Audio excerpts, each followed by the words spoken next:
आपके आधार कार्ड में limit class लग गया है, चाहे डीओबी हो, चाहे जेंडर हो, चाहे नाम हो, तो वीडियो पे बने रहिए। इस वीडियो में मैं आपको 2 तरीका बताऊंगा। यदि आप लोग 2 काम कर लेते हैं तो आपका लिमिट क्लास रिजॉल्व हो जाएगा।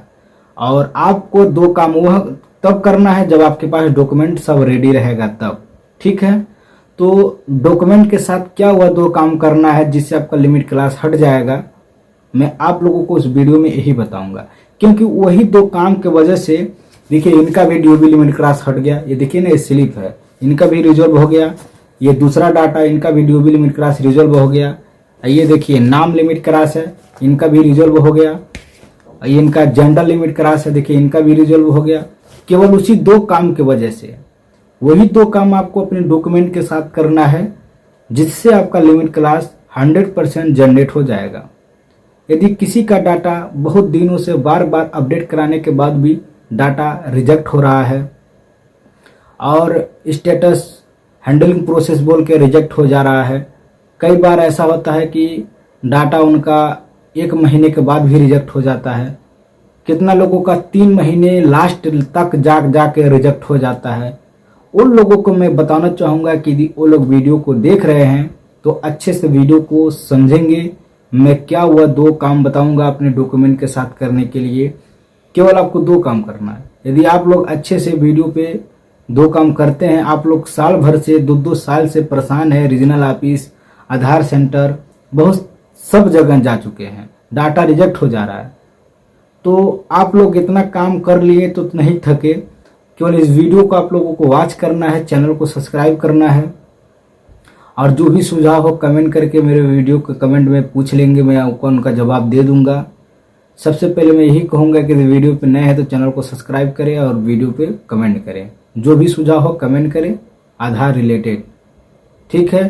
तो आप लोग इतना काम कर चुके हैं तो नहीं थके हैं। केवल 2 काम आपको करना है जो मैं बताऊंगा आप लोगों को करना है और जिससे आपका आधार लिमिट क्लास रिजॉल्व हो जाएगा 100%। क्योंकि मैं आप लोगों को लाइव प्रूफ दिखा रहा हूँ कि इतना डाटा हमारे पास है जो कि सबका डाटा रिजेक्ट हो गया था और मेरे प्रोसेस को द्वारा जो हमने 2 काम बताया है जनरेट हो गया। सबका डाटा सक्सेसफुली जनरेट हो गया। मैं आप लोगों को लाइव प्रूफ दिखा रहा हूँ, ये सक्सेसफुली जनरेट हो गया। और ये देखिए इतना डाटा है जो कि अभी पेंडिंग में पड़ा है, सबका डाटा जो है रिजॉल्व कराना है, सक्सेसफुली जनरेट कराना है। देख रहे हैं इतना डाटा पड़ा है, देखें कितना डाटा है। सबका डाटा रिजॉल्व होगा और सबका कराया जाएगा। केवल 2 काम अपनाया जाएगा डॉक्यूमेंट के साथ। वह 2 काम क्या है मैं आपको बताता हूं। तो मैं एक बार फिर आपसे यही रिक्वेस्ट करूंगा कि मेरे चैनल को सब्सक्राइब करें और अपने दोस्तों के साथ शेयर करें जो लिमिट क्राइस से ग्रस्त हैं, लिमिट क्राइस में जो जूझ रहे हैं। कोई भी हो, लिमिट क्राइस, जेंडर, नाम, लिमिट, चाहे आधार रिलेटेड कोई भी जानकारी चाहते हैं, चाहे 18+ किसी का आधार कार्ड नहीं बन पा रहा है, 18 से ऊपर हो गया है, 18 उम्र से ऊपर है, क्या क्या डॉक्यूमेंट लगेगा वो मेरे वीडियो के नीचे पूछ सकता है, मैं उनको भी जवाब दूंगा। या 18 से कम है, 16-17 आधार नहीं बन पा रहा है, रिजेक्ट हो जा रहा है, मैं उनको भी जवाब दूंगा। या तक किसी का आधार कार्ड बन गया है वो गायब हो गया, वो कैसे मिलेगा, कुछ नहीं उसका डिटेल्स है, लेकिन आधार उनका बना है तो वो कैसे मिलेगा वो भी मैं बताऊंगा, ठीक है। या किसी का बार बार डाटा रिजेक्ट हो जा रहा है, पता नहीं चल पा रहा है क्यों रिजेक्ट हो जा रहा है, तो मैं वो भी पूछ सकते हैं, मैं उनको भी बारे में डिटेल्स बता दूंगा कि उनका डाटा कैसे मिलेगा, उनका आधार कार्ड कैसे बनेगा। यानी आधार कार्ड में कोई भी जानकारी चाहते हैं पूछ सकते हैं, मैं उनके बारे में अच्छे से बताऊंगा और जो भी सोल्यूशन होगा मैं वीडियो के माध्यम से दूंगा। यदि चैनल को सब्सक्राइब करते हैं तो उसका नोटिफिकेशन आपको मिल जाएगा। यदि जो भी कमेंट करेंगे मैं उसका जवाब देता हूं वीडियो के माध्यम से, इसीलिए चैनल को सब्सक्राइब करेंगे तो कोई भी आपका जवाब छूट नहीं पाएगा, नहीं तो आप कमेंट करके रह जाएंगे, जवाब नहीं पा पाएंगे। तो कमेंट करेंगे, चैनल को सब्सक्राइब करेंगे तो उसका जवाब आपको आपके मोबाइल पे मिल जाएगा, मैसेज वीडियो मिल जाएगा और खुद समझ कर सकते हैं कि क्या मैंने बताया वो प्रोसेस करके अपना काम करा सकते हैं। तो चलिए मैं आप लोगों को बताता हूँ वह 2 काम क्या है और कैसे करना है, क्या क्या डॉक्यूमेंट लगेगा और कैसे अपडेट होगा। तो आपके आधार कार्ड में लिमिट क्लास लग गया है तो आपको पहला नंबर सेल्फ डिक्लेरेशन की जरूरत होती है, जो कि मैं आप लोगों को बताता हूं। सेल्फ डिक्लेरेशन जो है फॉर्म, मैं उसको आप लोगों को दिखाता हूं। ये है सेल्फ डिक्लेरेशन का फॉर्म, देख लिए, ये है सेल्फ डिक्लेरेशन का फॉर्म। इसका PDF मैं अपने वीडियो के डिस्क्रिप्शन में दे दूंगा, और डिस्क्रिप्शन से ये PDF डाउनलोड करके प्रिंट करवा लीजिएगा, 2 प्रिंट करवाइएगा। यदि फॉर्म भरने में का गलती कर देते हैं तो दूसरे फॉर्म में पे आप फिर से भर लीजिएगा। इसलिए मैं आपको 2 फॉर्म कहूँगा, CSC से निकलवा के अपने घर पे ले जाइएगा और इसे अच्छे से भरिएगा। जो नहीं भरने आएगा तो मेरे वीडियो के नीचे कमेंट कर दीजिएगा, मैं इस फॉर्म को भरने के लिए बता दूंगा। क्योंकि ये फॉर्म लिमिट क्रॉस रिजॉल्व कराने के लिए बहुत बड़ा महत्वपूर्ण रोल निभाता है। इसलिए मैं बोलता हूँ कि आपका आधार कार्ड में लिमिट क्रॉस लग गया है तो इस फॉर्म को अच्छे से भरेंगे। जिसमें कोई कटपीट करते हैं तो आपका डाटा लिमिट क्रॉस रिजॉल्व नहीं हो पाएगा। यदि थोड़ा सा भी मिस्टेक करते हैं तो आपका डाटा जो है रिजॉल्व नहीं होगा।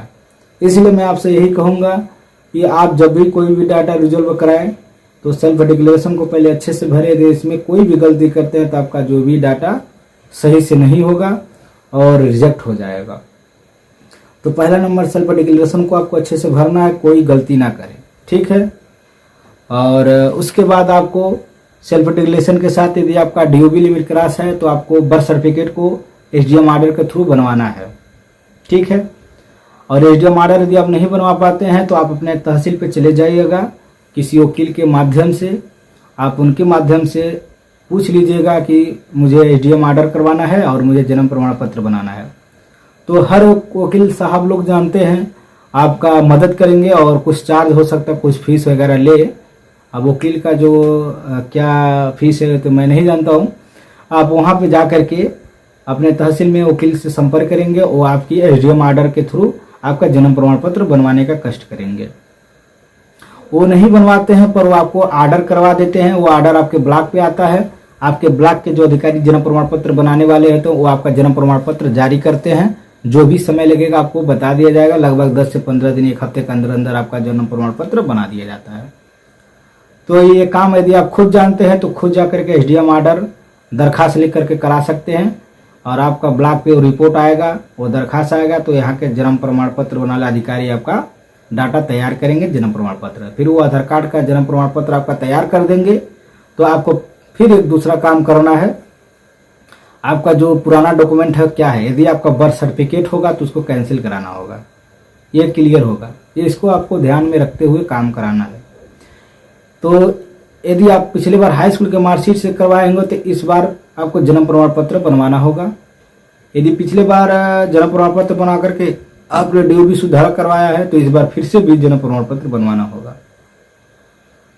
लेकिन वहीं हाई स्कूल में आप हाई स्कूल से अपडेट कराए रहते हैं तो आपको हाई स्कूल का मार्कशीट को कैंसिल नहीं कराना होगा। यदि यहीं पे जन्म प्रमाण पत्र बनवा करके अपडेट कराते हैं तो आपको जन्म प्रमाण पत्र को पहले कैंसिल कराना होगा, तब जाके आप आधार लिमिट क्रॉस के लिए अपडेट दे सकते हैं। तो यदि आप जन्म प्रमाण पत्र पिछले बार बनवाए हैं तो उसको कैंसिल कराएंगे, हाई स्कूल का मार्कशीट से बनवाएंगे तो कोई दिक्कत नहीं है। तो self declaration, original birth certificate, SDM order का जो लेटर है वो, आधार कार्ड। यदि बर्थ सर्टिफिकेट से अपडेट कराए होंगे तो उसको कैंसिलेशन करा करके वो भी लेटर चाहिए, कैंसिलेशन बर्थ भी चाहिए। वो ले जा करके आपको आधार सेंटर उनको बता देना है कि मेरा लिमिट क्रॉस है, ये मेरा पुराना डॉक्यूमेंट है। फिर वो आपका डॉक्यूमेंट वेरिफिकेशन करेंगे और वेरिफिकेशन करके आधार लिमिट क्रॉस का अपडेट रिक्वेस्ट डाल के आपको एक स्लिप देते हैं जो उसको बोला जाता है अपडेट स्लिप इनरोलमेंट नंबर।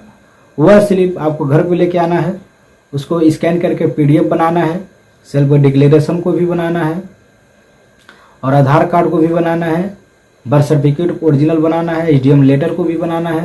यदि पुराना बर्थ सर्टिफिकेट कैंसिलेशन लेटर है उसको भी बनाना है और बर्थ सर्टिफिकेट पुराना कैंसिलेशन उसको भी बनाना है। बना करके आपको UDI पे मेल कर देना है। आपको 24 से 48 घंटे में एक SR नंबर जनरेट हो जाता है और फिर से 24 से 48 घंटे के अंदर अंदर आपको एक सब केस ID आता है। इसका मतलब ये है कि आपका डाटा जो है वेरिफिकेशन में चला गया है, आपको कुछ वेट करना है और आपको रिजल्ट जल्दी ही मिल जाएगा। वो प्रोसेस होता है 30 से 90 दिनों का, लेकिन घबराने की जरूरत नहीं है। आप डाटा सही लगाए रहेंगे तो आपका जल्दी ही रिपोर्ट मिल जाता है।